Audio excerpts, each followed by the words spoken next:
arrancando esta primera conspiración Salfate del 2021. Equipo completo, Salfate, Monty, ¿cómo está? ¿Cómo están? Muy bien, y también estamos desde el estudio 2 de la red, estamos con el señor Lama, bienvenido Lama. Hay más de un estudio en la red, para la gente que no lo sabía, para empezar. Oye, y vuelvo con las pilas recargadas de mis vacaciones, esperando que ustedes en estos 90 minutos las agoten completamente.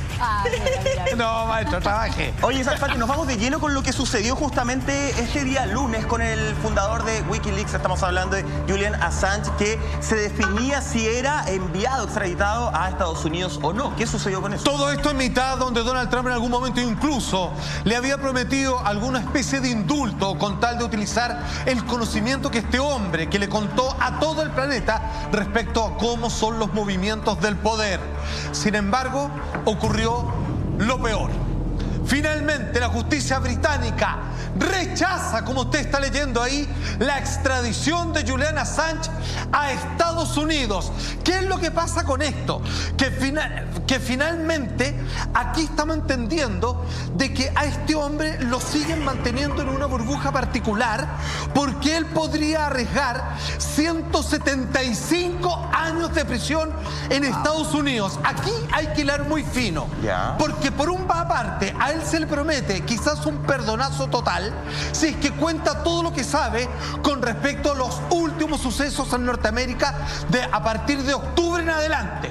Sin embargo, la Unión Europea, particularmente, digamos, que en esta particularidad a propósito del Brexit, sí apoya a Inglaterra, estarían generando una absoluta negación frente a la extraditación de este hombre, que es el que más sabe en todo el planeta a cómo funciona el poder.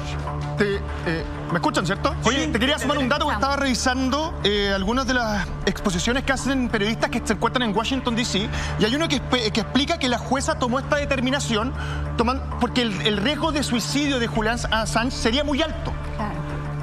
Por lo cual argumenta que Estados Unidos tiene tan solamente 14 días para poder apelar a este fallo, mientras que la defensa de Julian pedirá su libertad bajo fianza. Me parece que esto es solamente la punta del iceberg de lo que vamos a hablar hoy día y respecto a lo que va a pasar con él.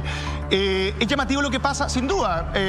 Creo que el hecho de no entregarle Julian Assange a Estados Unidos significa que Reino Unido tiene un arma de alguna forma, una bala, frente a cualquier situación que se venga en el futuro. Está ahí frente al mayor filtrador de la historia, a un hombre que tiene la credibilidad suficiente en su nombre para filtrar un documento y que ninguno de nosotros posiblemente lo ponga en duda, por más ridículo que sea lo que pueda aparecer en ese documento. Entonces, me parece que acá empieza un tira y afloja en el cual lamentablemente una persona como Julian Assange termina siendo una moneda de cambio. Sí, un arma. Sí, aparte que se ha denunciado bastante que han habido muchas irregularidades en este proceso. De hecho, son cosas que se vienen defendiendo desde su bando, digamos, desde sus seguidores, desde sus mismos defensores, porque dicen que todo este proceso ha sido poco común y que ha violado hartos derechos humanos. Por ejemplo, mantenerlo por mucho tiempo encerrado, aislado. Claro.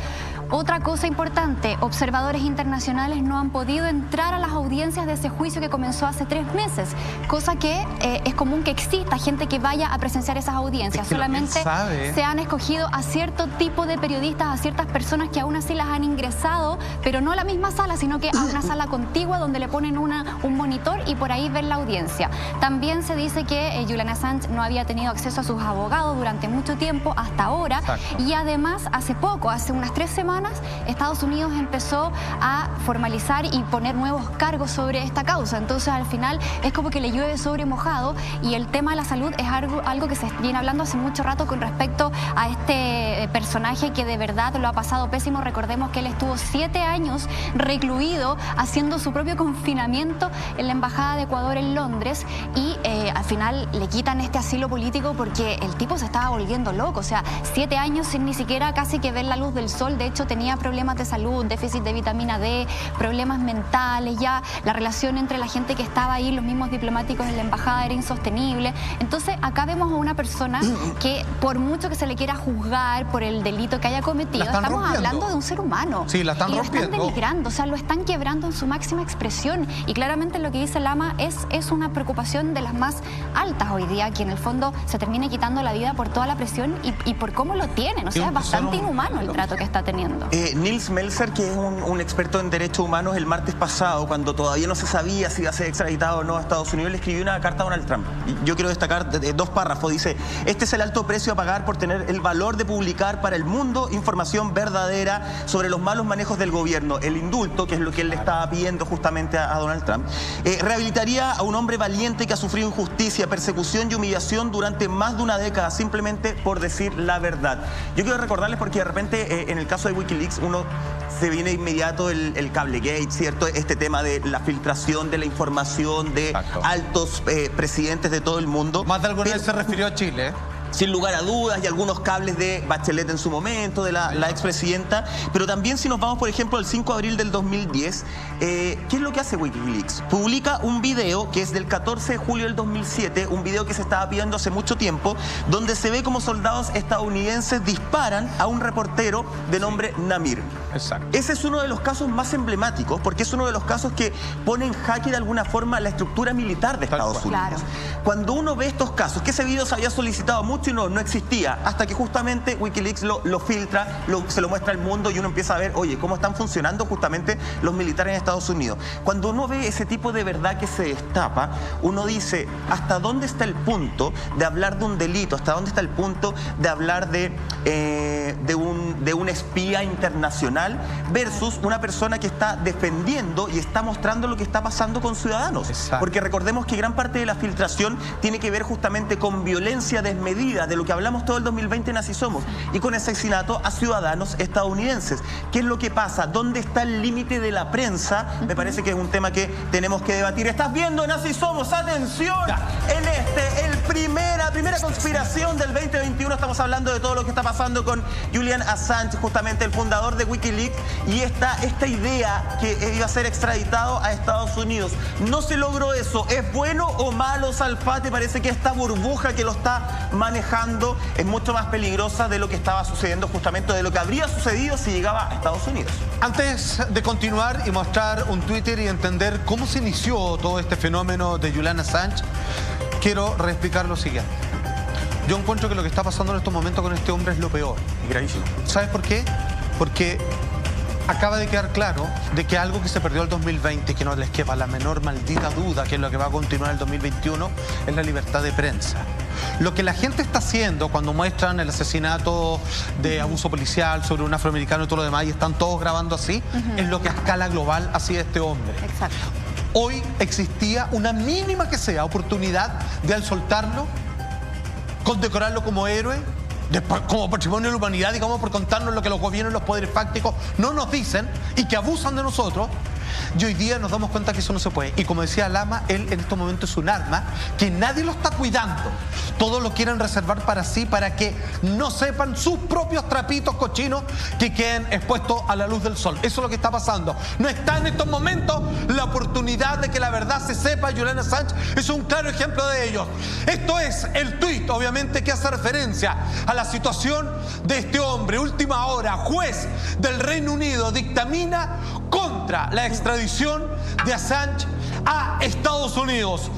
A ver, ¿qué fue hace 10 años el famoso Cablegate? Tenemos un titular que nos llega del Diario de España que dice así: hace 10 años, hace prácticamente una década, Wikileaks publicó la filtración que cambió el mundo, el llamado Cablegate, donde las portadas de los periódicos, cierto, como el alemán El Espejo, Der Spiegel, Le Monde, en Francia, el New York Times, The Guardian, etcétera, todo hablaban sobre los 251.287 cables diplomáticos que establecían la red de Indra oscura que unía los poderes, los favores, las extorsiones que finalmente se tejían alrededor del mundo. A través de esos casi 300.000 cables, el mundo pudo entender Algo que nosotros como programa intentamos someramente exponer hace ya varios años, de que en realidad el poder fáctico existe. Existen poderes dentro del Estado, más allá de la cara visible de un presidente, en donde los favores, donde finalmente los lazos sanguíneos comienzan finalmente a establecer imperios ocultos, secretos, deep state, gobiernos invisibles, lo que tú quieras, y que son los verdaderos dominadores de toda la existencia. ¿Sabes lo que pasa? Es que acá te das cuenta que lo que tiene que ver con el tema de la verdad. Una cosa es, esto es como cuando ocurre algún tipo de hecho. Está tu verdad, mi verdad y la verdad.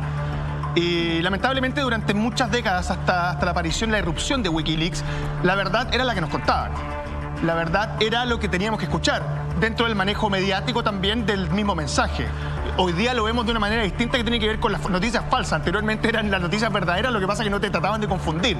El flujo de información provoca llegar a eso. A mí me parece que la erupción de Assange te demuestra una frase que aparece incluso en las películas de Batman de Christopher Nolan, que a veces la verdad no es suficiente, a veces uno necesita otra cosa.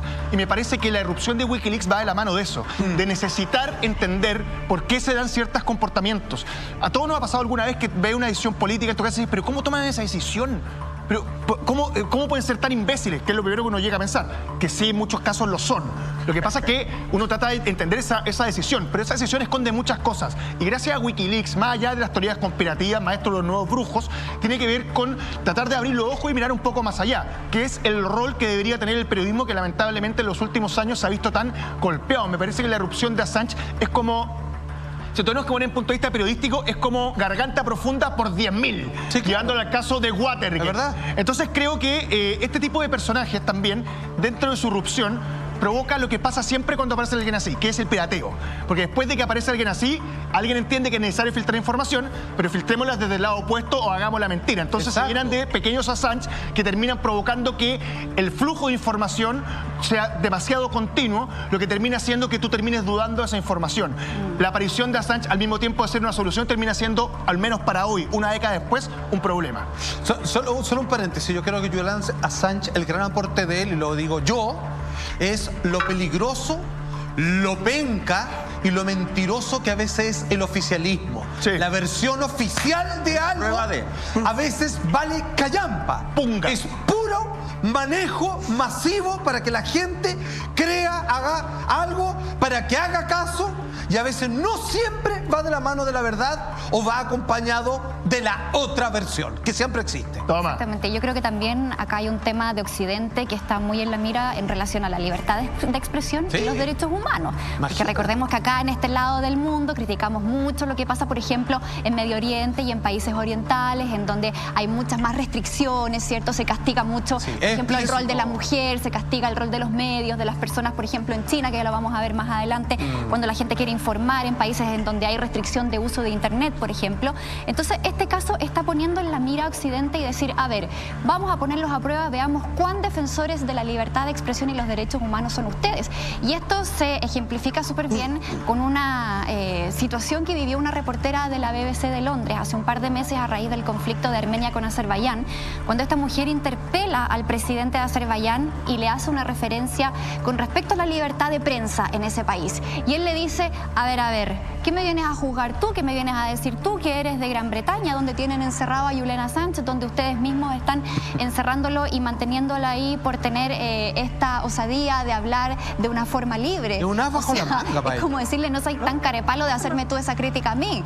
Entonces, este es un caso tremendamente complicado porque, claro, acá uno dice hasta dónde llega la libertad de prensa y dónde empieza también el espionaje ilícito, porque finalmente tenemos el trabajo de los reporteros, de los periodistas que investigan, que van a la fuente, que tratan de buscar información, y también tenemos a estas mismas personas que tratan de buscar quizás por fuentes no convencionales o más bien ilícitas, pero finalmente, ¿qué pesa más? O sea, si tú descubres una verdad que le está haciendo mal al mundo, ¿no es también un deber ético como persona decir, esto tiene que saberse porque esto puede ser una bomba de tiempo que nos puede costar muy caro? Entonces también ahí yo creo que hay que poner en la balanza en el fondo qué es lo que pesa más. Es que ¿sabes? ¿Cierto? Es tremendo el tema porque, a ver, da la sensación de que los gobiernos les gusta el espionaje, pero no cuando es para los ciudadanos.